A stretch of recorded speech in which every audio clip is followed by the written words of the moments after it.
नमस्कार दोस्तों, स्वागत है आपका एएस स्टडी क्लास में। हमारा आज का विषय जिस टॉपिक पर हम पढ़ेंगे, हमारा आज का विषय है वैदिक युग। वैदिक काल के इतिहास के बारे में आज हम पढ़ेंगे और कोशिश करेंगे कि आसान भाषा में और आसान तरीके से हम उसको समझ सकें। तो चलिए शुरू करते हैं आज का टॉपिक, वैदिक युग या वैदिक काल का इतिहास। वैदिक युग का जो समय है वो 1500 ईसा पूर्व से लेकर 600 ईसा पूर्व तक का है। ये BCE यहाँ लिखा हुआ है। BC यानी बिफोर क्राइस्ट और BCE का मतलब होता है बिफोर कॉमन एरा, यानी सामान्य काल से पूर्व या समान काल से पूर्व।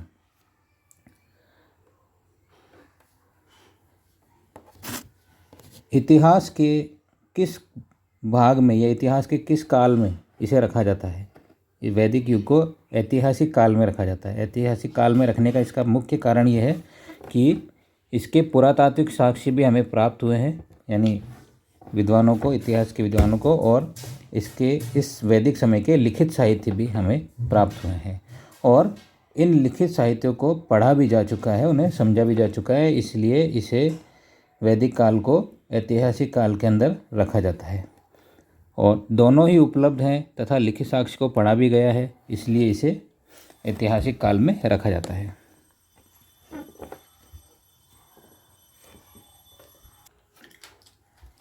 प्राचीन इतिहास के इसी भाग को वैदिक काल कहा गया है।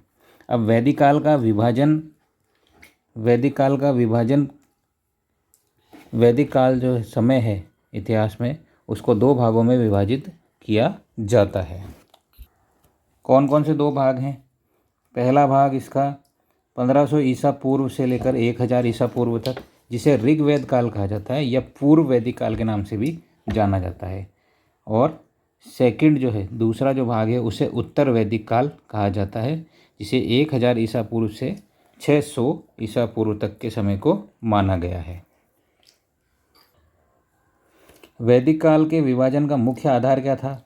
इसके विभाजन का मुख्य आधार था लोहे का प्रयोग।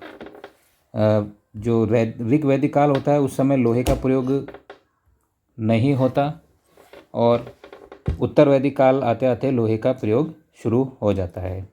वेद का अर्थ क्या है? वेद का अर्थ है ज्ञान और विद धातु से बना है वेद।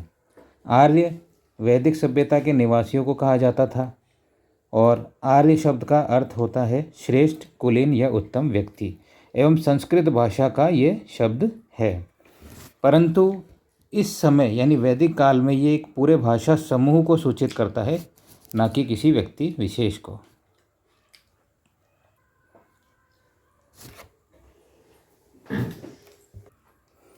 अब हम बात करेंगे आर्यों के मूल निवास की, यानी आर्य कहाँ के मूल निवासी थे। वैदिक काल में जो आर्यों का क्षेत्र है वह कहाँ से उनका मूल निवास कहाँ का था? आर्यों का मूल निवास को लेकर के 3 मत प्रचलित हैं, जिसमें देसी विद्वानों का मत है, दूसरा विदेशी विद्वानों का मत है और तीसरा मिश्रित रूप से मत दिया गया है। देसी मत जो है, भारतीय विद्वान है, उन्होंने क्या कहा है कि आर्य कहाँ के निवासी थे, इसके बारे में हम थोड़ी चर्चा करेंगे। तो सबसे पहले हम बात करते हैं बाल गंगाधर तिलक की।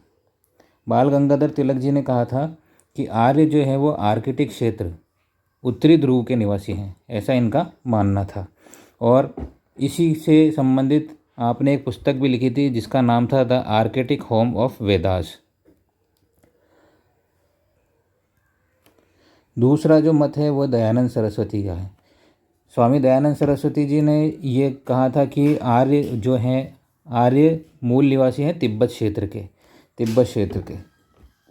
दयानंद सरस्वती जी आर्यों से इतने प्रभावित थे कि आपने जो है आर्य समाज की स्थापना की थी। आर्य समाज की स्थापना की थी। कब की थी? 1875 में, 75 ईस्वी में आर्य समाज ही बना दिया था। आर्य समाज की स्थापना आपने की थी। तो दयानंद सरस्वती जी और तीसरे तिब्बत क्षेत्र, इनका संबंध आपने तिब्बत बताया है। कि आर्य है वे तिब्बत के मूल निवासी थे। तीसरे जो विद्वान है, देसी विद्वान, भारतीय विद्वान, वह है DS त्रिवेदी जी। DS त्रिवेदी जी ने कहा है कि आर्य मूल निवासी थे अफगानिस्तान देविका प्रदेश, इन्होंने इस क्षेत्र को कहा है देविका प्रदेश के। DS त्रिवेदी जी से त्रिवेदी और दे से देविका प्रदेश। त्रिवेदी जी ने क्या बताया? देविका प्रदेश।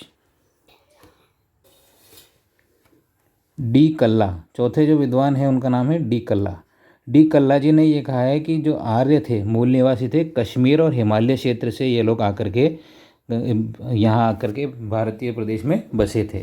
कश्मीर और हिमालय, वैसे कश्मीर भी भारत का ही एक हिस्सा है, परंतु उन्होंने कहा था कि उत्तरी भारत का जो क्षेत्र है, कश्मीर हिमालय प्रदेश से आकर के ये बसे थे। तो कल्ला जी कह रहे हैं कि आर्य कहाँ से आए थे? कश्मीर से। पांचवें जो विद्वान है उनका नाम है संपूर्णानंद व अविनाश चंद्र।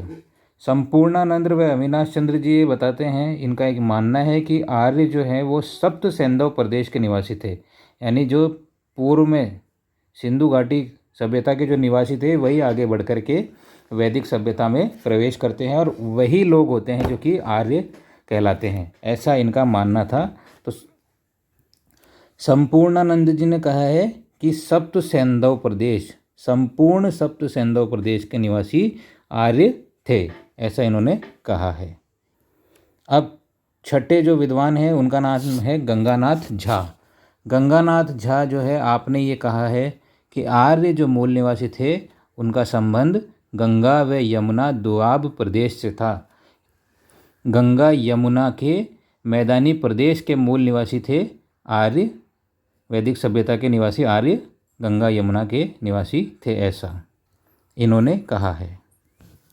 गंगानाथ झा और गंगा यमुना प्रदेश। अब हम बात करते हैं विदेशी मत की। विदेशी यानी जो भारतीय नहीं थे और विदेश से संबंध रखते थे, दूसरे देशों के जो विद्वान है इतिहास के, उन्होंने किस क्षेत्र से संबंधित आर्यों को बताया है। वैदिक सभ्यता के निवासी थे, वे किस क्षेत्र से संबंध रखते थे। इसमें सर्वप्रथम जो है sir William Jones. Sir William Jones जो है, आपने कहा था कि आर्य जो है वो यूरोप, जर्मनी, हंगरी व दक्षिणी रूस के निवासी थे, ऐसा इनका कहना है।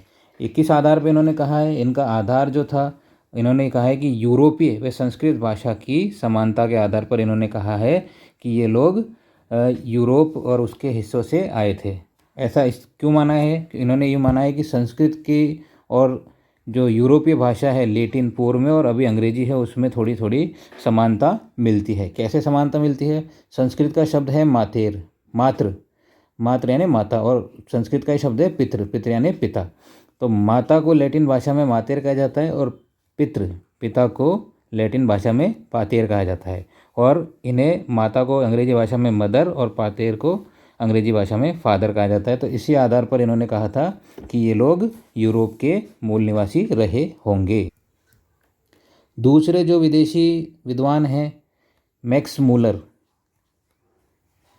मूलर जी ने कहा था कि आर्य, वैदिक सभ्यता के निवासी आर्य जो है, आर्य मध्य एशिया व बैक्ट्रिया क्षेत्र के निवासी हैं। मध्य एशिया किस आधार पर इन्होंने ऐसा कहा था? इन्होंने इस आधार पर कहा था कि ईरानी ग्रंथ जदे अवस्था एवं वैदिक भाषा में समानता के आधार पर इन्होंने कहा था। अब ईरानी ग्रंथ जदे अवस्था जो है वह ऋग्वेद के समान है, ऋग्वेद के समान काल का है, उसी टाइम का है जिस समय ऋग्वेद की रचना हुई थी, उसी समय जदे अवस्था की रचना हुई थी, ऐसा इतिहास में माना जाता है।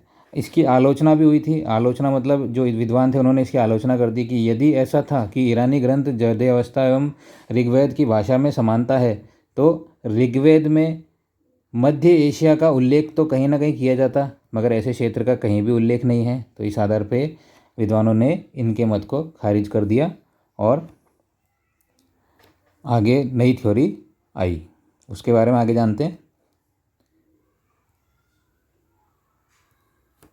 अगला तीसरा जो मत है अपना वो है मिश्रित भाषा का। मिश्रित भाषा में कौन सी होती है? भारोपीय, भारत प्लस यूरोपीय भाषा का परिवार। इस बात को मानता है कि आर्य कहाँ के निवासी थे? मिश्रित भाषा में कौन सा? ग्रीक, लैटिन व संस्कृत। प्राचीनतम साक्ष्य के आधार पर ऐसा इन्होंने माना है। पश्चिम एशिया का निवासी माना है मिश्रित भाषा परिवार जो इन्होंने। किस आधार पर माना है? आधार ये है कि जो पूर्व में जो प्राचीन अभिलेख प्राप्त हुए हैं उनके आधार पर इन्होंने माना है। सबसे पुराना अभिलेख जो प्राप्त हुआ था वो 2200 ईसा पूर्व का इराक से प्राप्त हुआ था। इराक अभिलेख, उसमें भी इन भाषाओं में समानता है, इस आधार पर माना गया है। 1600 ईसा पूर्व में कस्सी अभिलेख वह भी इराक क्षेत्र से प्राप्त हुआ है। ये भी इस बात को प्रमाणित करता है कि आर्य जो है वो पश्चिमी एशिया के निवासी थे। 1400 ईसा पूर्व में मितन्नी अभिलेख सीरिया से प्राप्त हुआ है, उसमें भी सम्मिलित रूप से भाषा प्राप्त होती है। तो वो इस बात का आधार मानने के लिए पूर्ण साक्ष्य देते हैं कि जो आर्य थे वह पश्चिम एशिया के निवासी थे। अब इनमें सबसे प्रमुख जो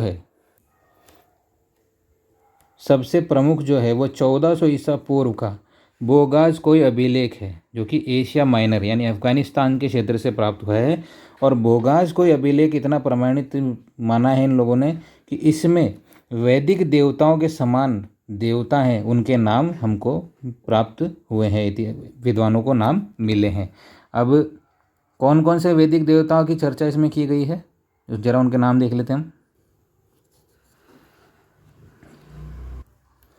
इसमें इंद्र की चर्चा की गई है, इंद्र के बारे में बताया गया है, वरुण के बारे में बताया गया है, मित्र के बारे में बताया गया और नासत्य के बारे में बताया गया है। ये सारे इस बोगाज कोई अभिलेख में प्राप्त हुए हैं इन देवताओं के नाम। इस आधार पे, इस अभिलेख के आधार पे ये कहा गया है कि आर्य जो थे वो पश्चिम एशिया के निवासी थे। नासत्य जो है वो चिकित्सा संबंधी देवता थे और वैदिक काल में ये नासत्य अश्विन के समान देवता थे। अब वैदिक काल में अश्विन चिकित्सा के देवता बन जाते हैं। तो निष्कर्ष क्या है? निष्कर्ष क्या निकलेगा कि आर्य कहाँ के निवासी थे? निष्कर्ष हम ये कहेंगे कि आर्य जो थे वो मध्य एशिया या फिर पश्चिम एशिया के निवासी थे। और दोनों में विवाद है, दोनों में कोई ऑप्शन आता है तो हमें पश्चिम एशिया या मध्य एशिया में से एक ऑप्शन पे टिक करना है। इन दोनों को ही माना गया है पश्चिम या मध्य एशिया के निवासी थे, परंतु ये भी, इनमें भी विवाद है। श्योर नहीं कह सकते कि मध्य एशिया के थे या पश्चिम एशिया के थे। तो इनमें से कोई भी ऑप्शन अगर हमें मिलता है तो हमें उस पर टिक करना होगा।